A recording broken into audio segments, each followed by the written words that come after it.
My name is Toby Fletcher. I'm a foodpreneur. I run the Ofada Boy company. Um, I'm a caterer, a chef, a restaurateur.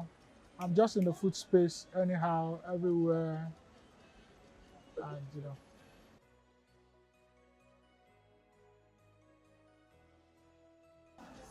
Okay, I started the food business unknowingly. Let me just put it that way. I never thought I would be in the food space today. It was something I've always done. I cooked all my life. I've always cooked and I've always enjoyed cooking. So, cooking became a part of me. And, when I lost my dad, 2009, I was at the, I was the one planning the funeral and, putting it together. I found out that the caterer, the chunk of the money was going into the food, was going into catering. And, I just felt, rather than giving somebody this money, can't I just cook this food myself? That's how it started. So I made the food, and my siblings were like, "If it's your father, if it's your father's funeral, is what you cook, people would eat." And we've not looked back since then.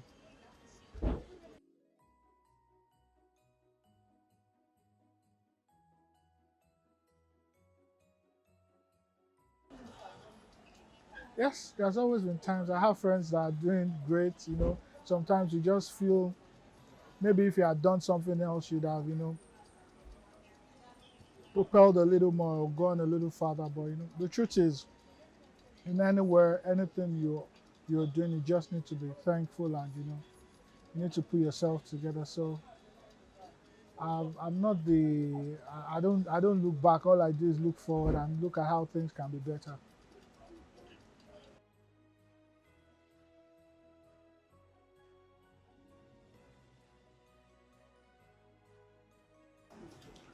Okay, starting up, one of the challenges I really faced was understanding what I really wanted to do. Now I remember starting as a father boy, and a lot of people would laugh then. Now father boy or father rice, some would call me jollof rice boy, some would call me fried rice boy. It just felt as if I was stagnant. I didn't know what I was getting myself into. And peer pressure. Every other person, when I started, every other friend I had was doing a white collar job. Imagine waking up in the morning and you had to go to Mount 12 while your friends are working in a bank. It just made you feel stagnant a little, that you really, you don't have a future. But the most important thing is just to improve on myself, and make up my mind on time that this is what I really want to push as a career. And and majorly funding. But everybody has a funding problem. So I don't think funding should be anybody's problem when you want to start a business. It's your passion that I think should propel you to being whatever you want to be.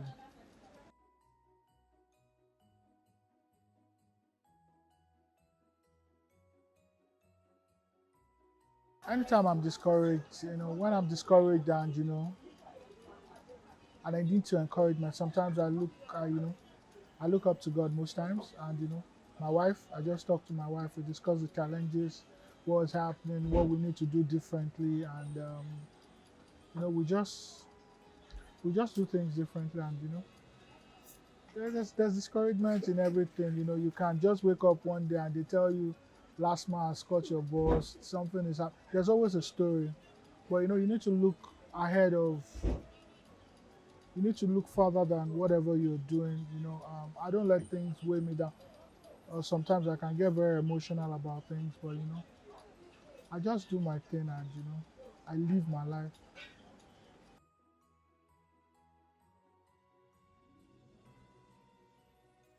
How do you handle difficult customers? Ah, so oh there's a particular way you handle different people. Customers can be funny, customers can be edgy, customers can just decide to transfer aggression from wherever they're coming from to you because they think they're paying for a service.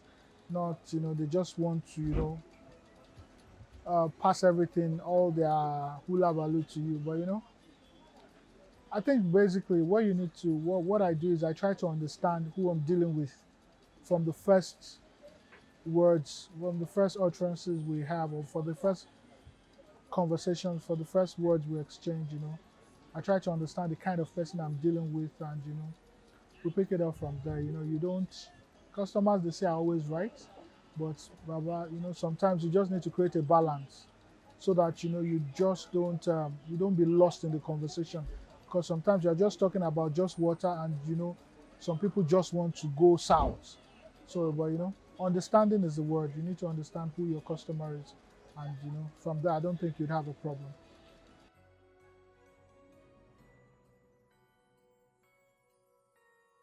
The first time I sold, okay, maybe my university days, basically.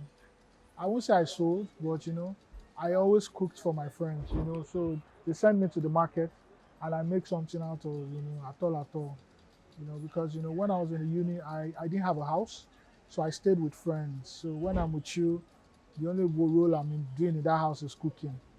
Do you understand? So my friends always exchange me that, when you come my house, when I come in. So but as a business, I think it was after my dad's funeral. One of my dad's friends, liked what we did, and he said he called us for his party, and that was how we started basically. And yeah, that's been it. That's been it. I don't have that recorded, but we've just done different things with time.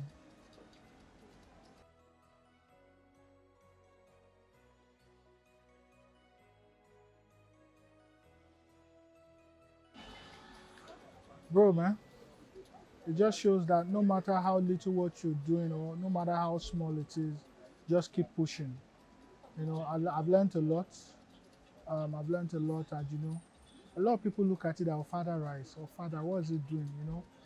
But I've catered for a lot of people, and I've met a lot of people in and out of the country. And when they first nominated me, it felt like I didn't believe I'm like a father boy. Or maybe the first time I was invited to the Aso Rock, and I'm like, to do what exactly? But it's been from one engagement, from one conversation to the other, and I'm just grateful to God. It shows that no matter what you're doing, favor can come your way. That's just the truth, and that's what my life has been about, basically.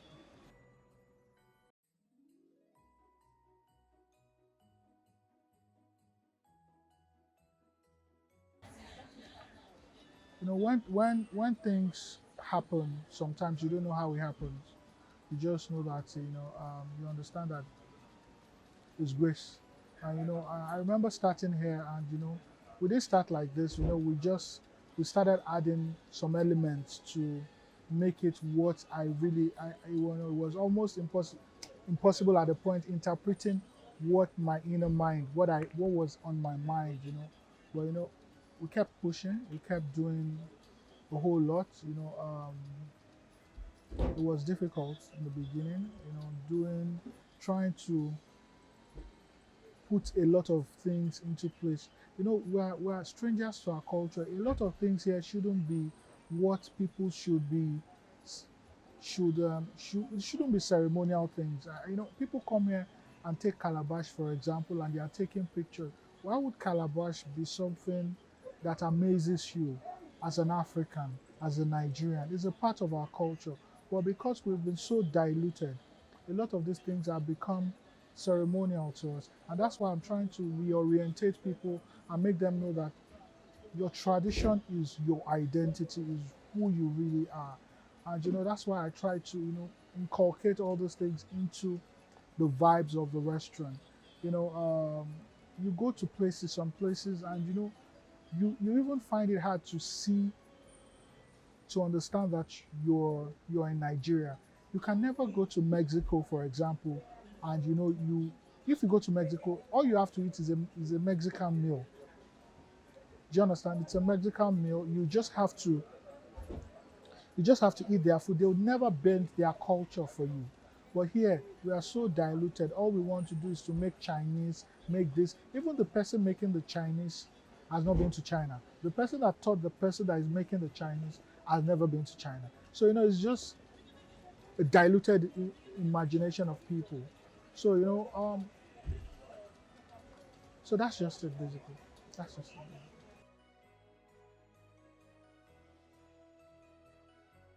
Okay, my regrets. Poison. I won't say my regrets. I just say things that I wish I started but earlier with. Um, you know, looking at my restaurant. I started as a caterer, and the only reason why I started a restaurant was because, okay, I was staying with my friends. We're all staying together, and very early in the morning they wake up, they go to work. I'm sleeping, and the only reason why I'm sleeping is because it's only weekends I work.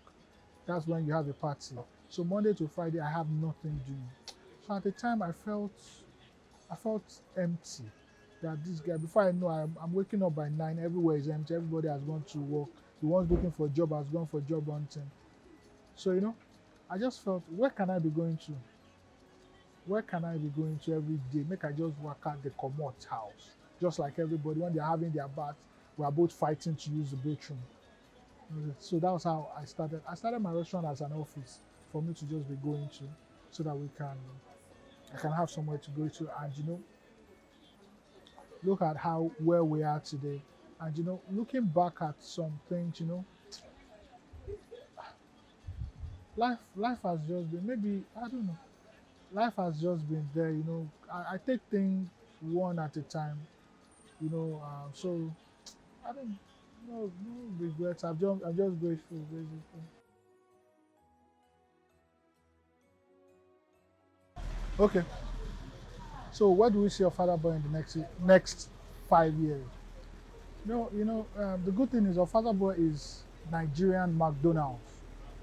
Do you understand? We're going to be in almost every country, if not every country or every continent, very soon. And what we'll be doing is just speaking Nigeria. Taking Nigeria to the world. My theme, my motto is "A Father to the World." And anywhere I am, the people that knows me and understand me would say, when they see me, they say, "Oh, Father to the World," and they say that's the truth, that's the spirit. So so I see a Father Boy on the stock exchange market. People go to buy shares. Do you understand? That's where we're taking a Father Boy to. It's a big deal. This is the smallest we can ever be. Do you understand? So every other step is major, and that's the truth about it. So that's that for that. Then Ofada Rice Day. So as I was saying, the idea of Ofada Rice Day, they've made us feel a lot of things. You might imagine buying Uncle Ben's rice, people eating. Some people don't even eat Nigerian rice. They say it's smelly, they say it's stony and all that. So we're trying to reorientate, change the old narrative about our rice. We are engaging the farmers, engaging the whole value chain, making people see things differently. And that's what we're doing typically. That's what we're doing now. So the Ofada Rice Festival is in partnership with the Lagos State government and and some federal parastatals, just to take Ofada Rice to the world. Just it's a lot of engagement actually. So that's it.